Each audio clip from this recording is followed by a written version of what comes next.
And good afternoon to you. It is 3:34 here on this Tuesday, and once a month we have a special time here on Talk Erie and the Joel Natale Show as we celebrate what's different, conversations with the Barber National Institute. And for our June episode here, it's all about the Barber Beast on the Bay, the final obstacle. And, the Barber Beast on the Bay has meant so much to the community, the Barber National Institute, and everybody who's participated for over a decade. It's more than just a race. It's a movement, and this year it's taking one final bow. So we're going to go back to where it began with the organization that imagined the beast and made it a movement. And let's start out with our friend Patrick Barber. He's the Senior Vice President of BNI. Good to see you, Patrick. Good to see you too, Joel. I'm excited that you guys are talking about this. All right, let's start at the beginning. Why was the beast created? Originally, it was created as a celebration of the bicentennial of the War of 1812. And so what was happening around that time, the city was asking businesses in town to come up with something to celebrate the bicentennial. And my dad, John Barber, was brainstorming ideas. And at that time, he became aware of obstacle course races. Yeah, kind of those mutters. Those tough mutters, Yes. Bullfrog, Spartan, that kind of stuff was really kind of coming onto the scene. Yeah. And I actually remember, so I was not working at the Barber Center at that point in time, but he came home one day and asked me, "Hey, have you ever heard of these?" And I said I had, and he said, "Do you think we could do them?" And I thought at first he meant like go run them ourselves. No, he's like, actually put one on. And I was like, I have no idea what that would take.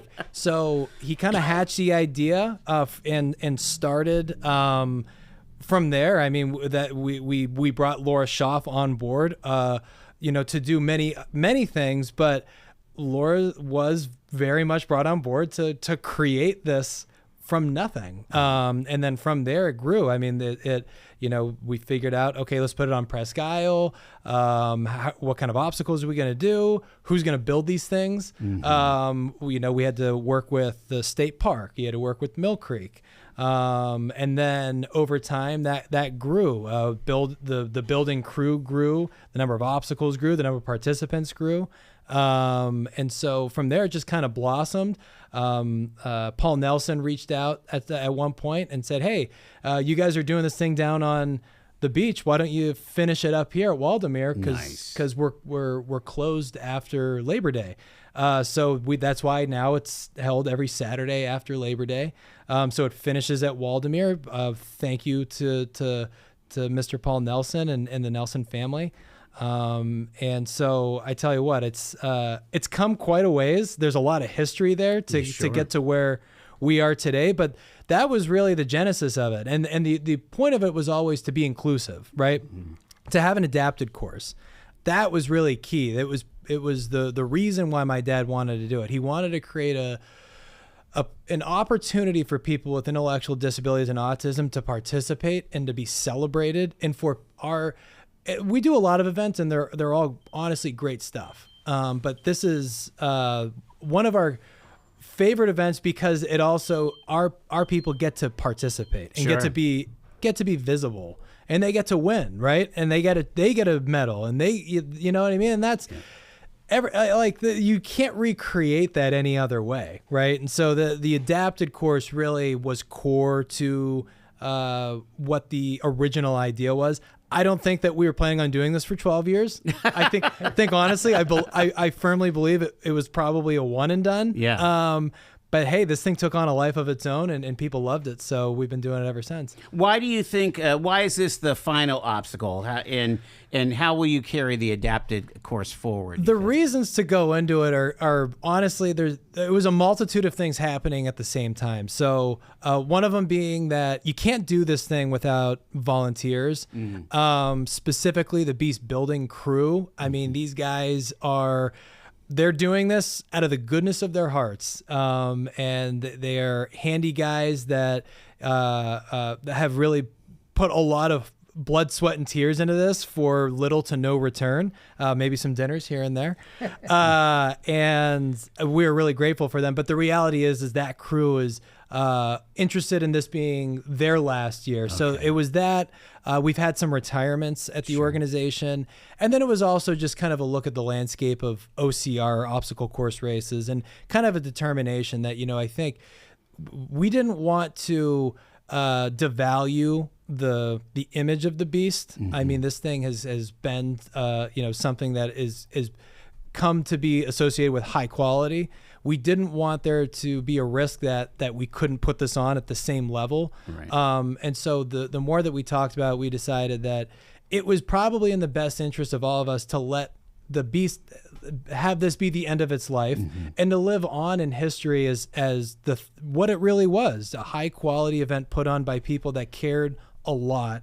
Even Seinfeld only went 7 or 8 seasons, right? Everything has a lifestyle. That's right. Cycle. That's right. And people ask me, what's next? And I think that's a fair question. It's funny. I mean, heck, my Aunt Gertrude had garden parties and spaghetti dinners, and those all had a life, right? Sure.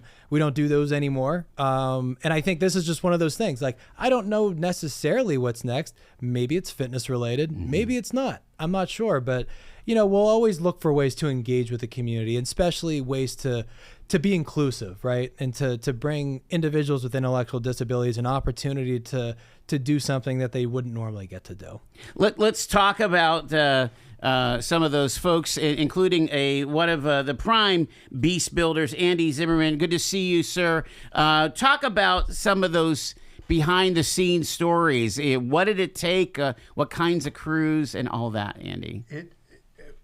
It's Laura came to me and talked to me about doing this, who to get, and I said I could do it. So eventually we ended up at the warehouse where everything was stored for the first 2 years. And when I walked into the warehouse, I climbed up on some walls, and I'm looking at a war zone of all of these obstacles, just in a million pieces, all wood and broken. And I turned to Laura and I said, if we're going to do this, we got to go to steel, because we're going to rebuild all these obstacles every year. And so the Barber Center made the commitment to go to steel, and we haven't looked back since. So custom welded materials? All the above. Holy moly. That's a big deal, yeah. The first year, we spent a good chunk of change at our steel supplier. Mm-hmm. And we bought a lot of steel and bolts, and a lot of those obstacles that we built then are still going strong today. Talk about the men and women that got involved. Who were some of the folks? Maybe drop some names here. A lot of friends. Tommy Church and his brother Dennis, Scott Sackett, Tim Hepler, Hepler Electric, Jake Binney, my uncle Glenn Hugler. Mm-hmm. There's just a lot of friends that I had gone to and said, "Hey, we want to do this, and let's do it." What was some of the most surprising things? Whether it was like you didn't realize how difficult the obstacle would be, maybe for the participants, or maybe it didn't hold up as well as you thought it might, or something like that. Yeah. We tested them when we would build an obstacle, and we would invite people that run obstacle course races and so forth to come test them and see what they recommend. And we had a lot of input from the community. Nice. In building these. So we got a lot of information from the internet. Laura and her staff did a ton of research into these, and the majority of them are from Laura. Neat. And it was just everybody kind of working together, putting their piece in it, and it all came together. Fantastic.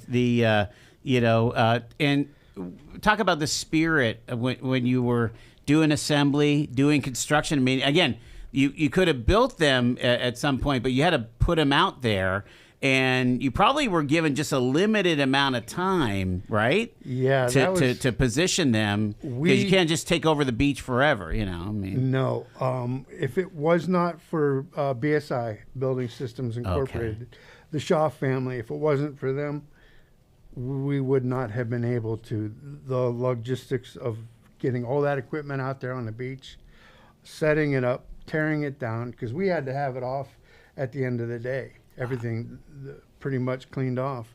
And so it was a lot of work. There was many nights, midnight, that we were coming up off the beach. And you guys kind of earned that beer at the end of the deal, yeah. right? Oh, yeah. Yeah. After all that work. Yeah, Wow. Tim Schaff, when he stopped out at the house and we had a bunch of the obstacles in my yard kind of set up, and he's like, you build all these? And we're like, yeah. And he says, okay. So it was a parade of BSI trucks going down Peninsula when we were hauling everything down there to set up and all their equipment and everything. But yeah, it was pretty cool. Well, and it, you know, I mean, the obstacles were such that they proved a challenge. I mean, it was really, that's why it was such a high quality thing, is because it owned up to the challenge here. Let's talk about you know, some of the folks that supported it, including Logistics Plus. Cindy Rouse with us here. Why does Logistics Plus participate with the Beast on the Bay? So we've participated several years for the Beast on the Bay. Each year we get about 20 people on the team, or create a team of 20 people, different ages, different fitness levels. This year we actually have 36 people on the team. Moly, yeah, wow. yeah, I'm super excited and proud of Logistics Plus for that. And, you know, we look forward to this event every year. It's not just about pushing ourselves physically, but showing up for the community that we call home. And Logistics Plus participates in the Beast because it perfectly reflects our company culture, you know, that teamwork, that grit, that passion, that commitment to do good things where we can. So, how do you feel like it's made an impact participating in the Barber Beast on the Bay for your team? Oh, it's been nothing but positive impact, and, you know, some sore muscles the following Monday. But, you know, you get that sense of bonding, that sense of pride for supporting this event, you know, supporting our community. You know, if we're supporting and give back to the community can thrive, and then we all thrive. So it's been a very positive impact on our employees, and that it also promotes that overall wellness, you know, not just physical, but mental as well. Connect that to your core values again, and your philosophy of operating Logistics Plus. You're a global organization. Talk about how this makes a connection with your core values. Sure. So giving back to the community is pretty much ingrained in LP's DNA. And it all started with Jim Berlin, our founder and CEO. He's always encouraged and found opportunities for our employees to find ways to give back to the community. And some of these organizations and events, like the Beast on the Bay, kind of hit home and have that personal connection to some of the employees there. And they want to find a way to give back to, you know, causes that are very meaningful to them. Yeah, it's kind of, again, everyone is a neighbor, right? Yes. And so just being a good neighbor is Yes, a pretty absolutely. cool thing, isn't it? Absolutely. Thank you. Appreciate that, Cindy. All right, so this year's Beast on the Bay may be the final obstacle, but the legacy is anything but over. Let's talk about, again, back with you, Patrick Barber. Let's talk about how this reflects on your values at BNI. Yeah, I think really one of the key tenets of this is community, and I think, you know, we're an organization of the community. Our individuals live in the community, and you know, we are an Erie-based organization, and so I really think like this being on the jewel of Erie, Presque Isle, is kind of symbolic of who we are as an organization. Inclusivity is really key to us, and so I think like always having that adapted course be at the forefront. And I can't tell you how many times, I mean, people want to volunteer. Our challenge is not that we can't get volunteers; it's that they all want to work the adapted course, right? Okay, you know, like sure. that's the fun thing, right? That's the heart of the event. And so we really do appreciate everyone that's ever come out to volunteer for us. And then, you know, I think we could probably go on and on, but I really think we always try to strive for healthy lives for our individuals, and pursuing better health outcomes for our individuals. And this really is a promotion of that, right? I can't tell you how many people have come up to me and said, hey, I wasn't planning on working out as much as I did to get ready for the beast, but hey, and they've lost weight and they're feeling better, and they tell me that, and they've continued it after the beast too. I mean, it's like multiple months before the event. Oh yeah, people are zooming in on training for this, and sometimes it's life changing, right? Sure, people that previous to this had no interest in obstacle course races, and then next thing you know, they're running like 5 a year and doing all sorts of fitness things, and like they're I actually have had a number of people tell me that, and other things too. I mean, stories of people while they were training, they kind of felt something odd and they went to the doctor, and hey, they discovered something that they would not have caught, and they got ahead of it and it saved their life. And like there actually were stories like that have come through, and like we weren't planning on that happening. That's not but I do think pushing health outcomes and a healthy lifestyle, that really is something that we strive to push at our organization. I'm really I appreciate the ability to share that with the community. Something that people may not realize is that 10 countries have beat the beast. You've had participants from places like Austria, Canada, China, Algeria, France, UK, Ireland, Italy, Panama, and of course the United States. That's pretty remarkable. Again, we're just talking about global organizations like Logistics Plus. I mean, you guys have been quite the global organization. Beast has been a unique event on the obstacle course race circuit, where I think one of the last independently operated obstacle course races in the entire country that I'm aware of. I mean, especially at the scale that we're at. And to do it on a state park, and I mean, most of these things are done on fully owned private property because it's just easier, right? Sure, But we do it in a unique spot. You don't see them happening on beach like we do it. So I do think it's an attraction for people all over the world that do these things. That's neat. Again, 41 states, Puerto Rico and the District of Columbia have participated, and you do have a champion that is there, Andy Hellman. Tell me his story a little bit. So Andy's he was a year ahead of me in high school. So I've known Andy for a little bit. Andy, I mean, he grew up, he was a cross country runner, but now he is the owner operator of a fitness out in Harbor Creek. I can't remember, was it Snap Fitness out in Harbor Creek. And he's just a guy that he's always been into fitness, right? And he kicked butt that first time, and he wanted to defend his title.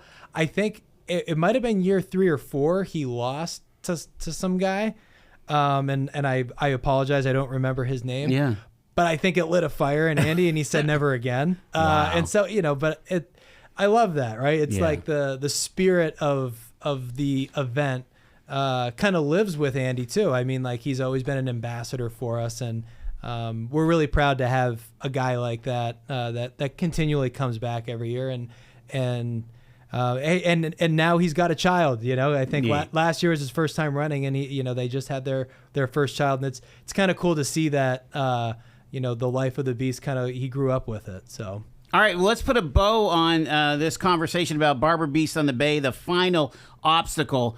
How do people participate? There's still time to plug in, obviously. Oh, there's still time to plug in. Absolutely. Oh, so you go to barberinstitute.org and you can navigate to the Beast page. I believe you can go to beastonthebay.org as well. And we're selling admissions, so we would love to have you. This is the last time. So this is no more coulda, woulda, shoulda. Right. If you were thinking about ever doing it, now's the time, and bring your friends too. It's a great time. Yeah, I love how, the teams, whether it's for your business or maybe it's your church or whoever, getting together, your garden club. We could go back to garden parties. That's right? exactly right.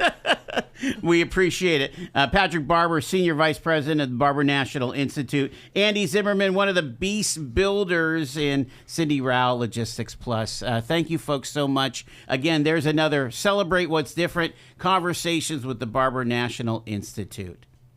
And we continue on here on a Tuesday. It's Talk Erie and the Joel Natale Show.